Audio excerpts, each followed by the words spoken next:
FBI Director Kash Patel settling into his job as the president named talk show host Dan Bongino as Deputy Director of the FBI. President Donald Trump says Bongino has, quote, incredible love and passion for his country, close quote. But there are some critics. They worry that both he and Patel as a match are a threat to an independent FBI. So let's talk to CBS News Department of Justice correspondent Scott MacFarlane. You are joining us with the latest happenings at the FBI and what that pairing could mean for the future of the agency.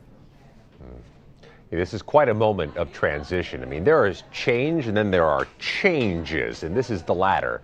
Having two top officials inside the FBI with zero FBI experience, you know how rare that is? That's never happened in the 117 years of the FBI.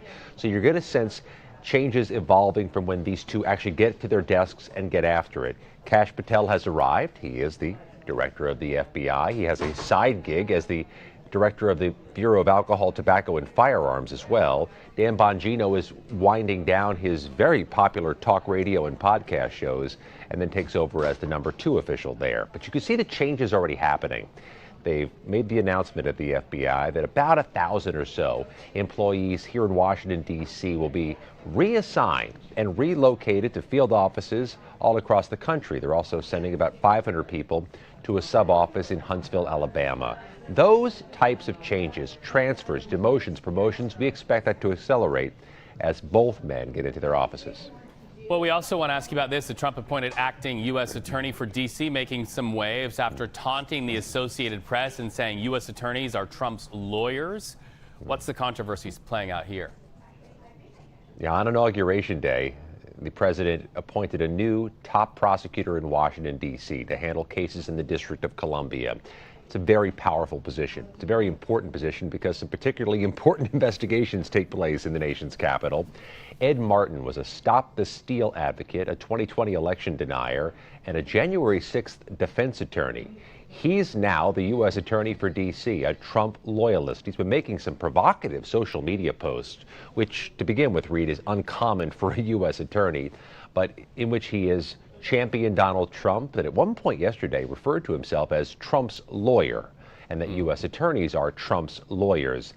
That hit a nerve.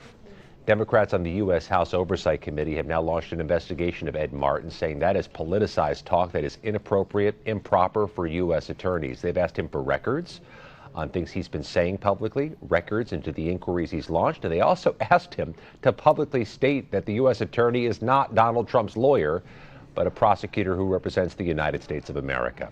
No comment yet from Ed Martin's office, but you can see this thing blossoming from here, where, Reed, they're going to have deeper, more profound investigations into this U.S. attorney, who, by the way, is Trump's nominee to get the job on a full-time basis. He's the acting prosecutor now.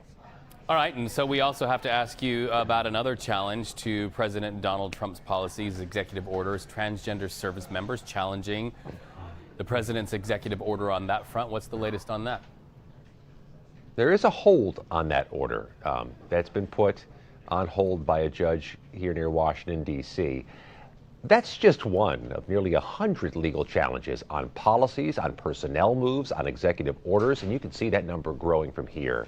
There have been some reprieves issued by the courts that have slowed but haven't stopped Trump orders, and that's another example of it. But as each day goes by, we see more lawsuits. At this point, the people challenging President Trump are finding better or more effective recourse in the courts than they are from Congress. Well, we know you are combing through those records as they come in. Always a flurry and always something to study and report. Scott MacFarlane, thank you so much for being on top of it day in and day out.